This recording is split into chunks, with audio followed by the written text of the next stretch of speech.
So good morning everybody, myself Acharya Vishwanath and today I'm going to discuss a worksheet on Ohm's law. So the first question is Ohm's law was given by, so it was given by George Simon Ohm. Next is Ohm's law is it's valid for ohmic conductors as written in some books or maybe ohmic resistors. Next is graph between V and I is a straight line and its slope is constant or the resistance is constant. And this is special case with ohmic resistors that slope is constant or resistance is constant. In another question, we can say that resistance is equals to tan theta, where theta is the slope angle of graph between voltage and current. Next is if we have three different cases, then corresponding to greater angle, we have larger resistance. So here we can say that resistance is maximum for 3, minimum for 1. And if we are being asked arrange resistances in ascending order, तो इसमें R1 less than R2 less than R3 हो जाएगा. Ascending मतलब increase होते हुए time में, तो minimum सबसे पहले और मैक्सिमम सबसे बाद, तो R3 हो जाएगा. Next question is arrange resistances in descending order. तो डिसेंडिंग ऑर्डर में अगर अरेंज करें so that means greatest the first. तो R3 सबसे पहले, उसके बाद R2, उसके बाद R1. नेक्स्ट क्वेश्चन इज आपको VI ग्राफ देवे एक जनरल नॉन ओमिक कंडक्टर या रेजिस्टर के लिए. आपसे पूछा रेजिस्टेंस इज पॉजिटिव है, तो ऑब्वियसली अगर हम यहाँ पे एक टेंजेंट डालें जो कि थीटा एंगल बनाती है, तो we know that R is equal to tan theta. तो ए पॉइंट पे स्लोप पॉजिटिव है, थीटा एक्यूट है, तो यहाँ पे रेजिस्टेंस पॉजिटिव हो जाएगा. जबकि सी पे आप देख सकते हैं एंगल ऑब्ट्यूस है, तो रेजिस्टेंस नेगेटिव हो जाएगा, और बी पे ये ज़ीरो हो जाएगा. So this graph is also possible. ये एक्चुअली गैलियम आर्सेनाइड से मिलता जुलता ग्राफ है. तो गैलियम आर्सेनाइड बेसिकली सेमीकंडक्टर होता है और इट्स अ कंपाउंड सेमीकंडक्टर. उसका जो VI ग्राफ है इट्स अ कर्व्ड ग्राफ है शोन ओवर हियर. नेक्स्ट है यहाँ पे एक सर्किट आपको दिया हुआ है जिसमें दो रजिस्टर्स हैं 20 ओम एंड 40 ओम के.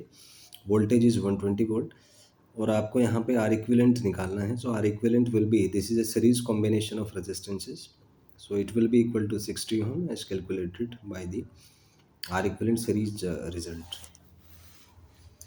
नेक्स्ट है यहाँ पे आपको करंट निकालना है, तो करंट हो जाएगा voltage by R equivalent. Voltage यहाँ पे 120 वोल्ट है, आर इक्विवेलेंट 60 ओम है, तो ये 2 एम्पियर आ जाएगा. Next is voltage across 20 ohm, तो V is equal to IR होता है, I2 है, रेजिस्टेंस 20 है. आप सॉल्व करेंगे तो ये 40 वोल्ट आ जाएगा. नेक्स्ट वोल्टेज अक्रॉस 40 ओम, तो इसको भी IR से आप निकाल सकते हैं, I2 है, R40 है, तो 80 वोल्ट.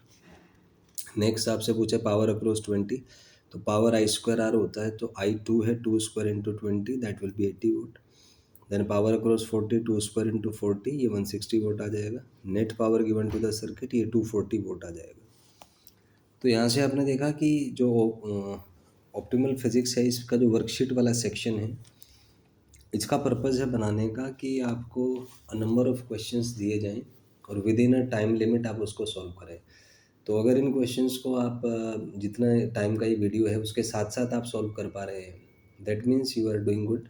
आपका स्पीड ठीक है, प्रॉब्लम सॉल्विंग स्किल्स ठीक हैं, रिटेंशन आपका अच्छा है. लेकिन अगर आप प्रॉब्लम्स नहीं कर पाते हैं, सिंक्रोनाइज नहीं हो पा रहे, तो इसका मतलब थोड़ा सा अपने स्पीड पे काम करें, थोड़ा सा एक्यूरेसी पे काम करें, थोड़ा सा अपने प्रॉब्लम सॉल्विंग स्किल्स पे काम करें, जिससे जब आप क्वेश्चंस को अटेम्प्ट करते हैं तो आपने देखा होगा कि थोड़ा सा साइकोलॉजिकल लेवल पे आपके वाइब्रेशंस चेंज होते हैं.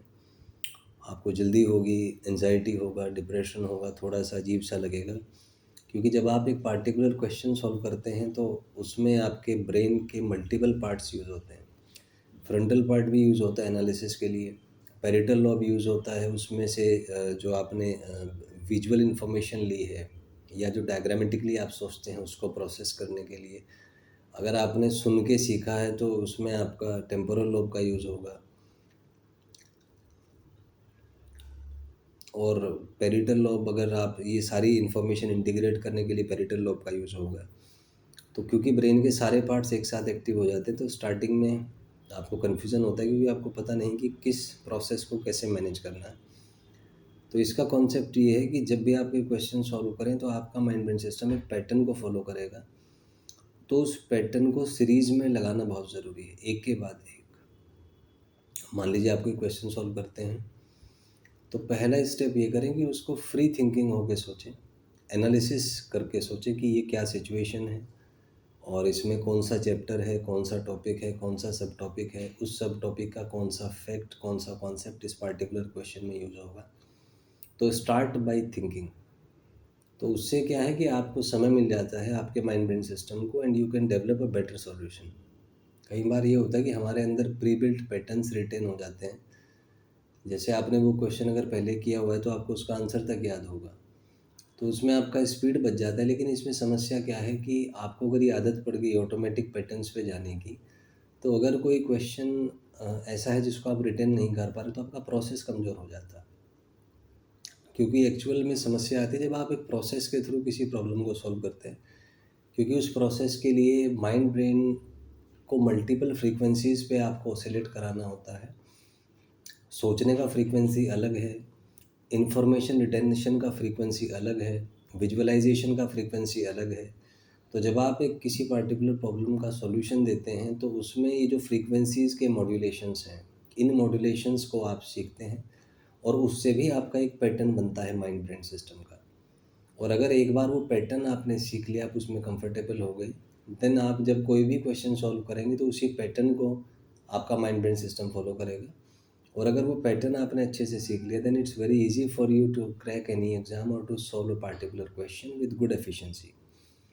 That's why the process of solving the question is important.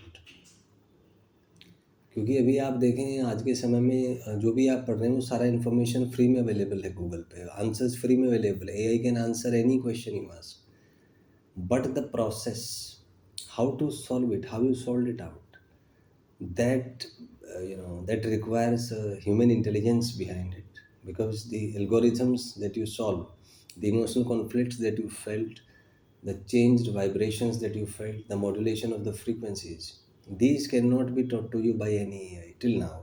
Maybe in future AI can be that smart also, but till now AI is capable to fetch the information part of the algorithm. But I am here concerned with the emotional parts or the energy parts or the frequencies parts, so that cannot be learned to you by any AI. So when you try to solve a question, you need to follow a process, and in that process you will feel change in frequencies of your mind and system, and you need to learn that through a person, through a teacher who is himself an expert in brainwave frequency modulation. That's why it's easier to learn from a teacher. So let things to be anything, but AI can, it can cover the information part in a very better way because it does not have emotions. But as per human emotions are concerned, AI will fail miserably because AI does not have any emotion till now.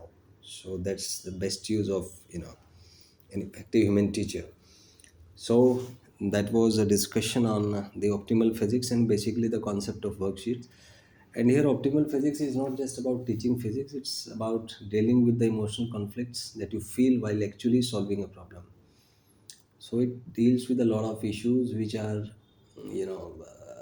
because of which most of the students are unable to crack competitive exams.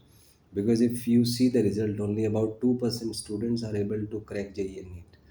More than 98% students are even unable to crack that even if they prepare for 500 years, because they are not able to develop the basic mechanism, the basic mind brain system, the basic mind brain algorithm which is needed to crack any competitive exam.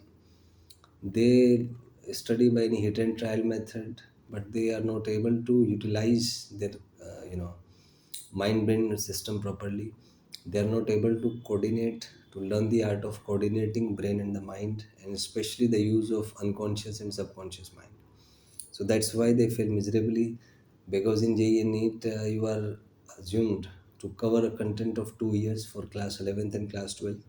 And if you see the syllabus is about 6,000 A4 size pages. An exam comes from 25 to 30 pages. So it's like out of 200 pages, only one page will come in the exam. And you have a probability to crack the exam if you know each line, each word, each formula, each concept, each question on that particular page. So that sounds a probability of about 0.5%. So that's how things are. But one thing we can say, that only those students can crack JEE and NEET who have a well developed mind brain system, whose frequency is higher than that of other students. So here is the game of increasing the frequency of your mind brain system, making your mind brain system trained to solve advanced and complex problems. That is what has a value, because anybody can solve simple questions or simple problems. The task is to solve complex problems, and more complex problems you can solve, more is the probability of earning name, fame, and money. That's the central concept behind optimal physics, so as to make you learn the subject as well as its implementation and its developing your mind brain system for optimal results in exam and in life also. If you have any doubt, you can ask in the comment section. Thank you and have a nice day.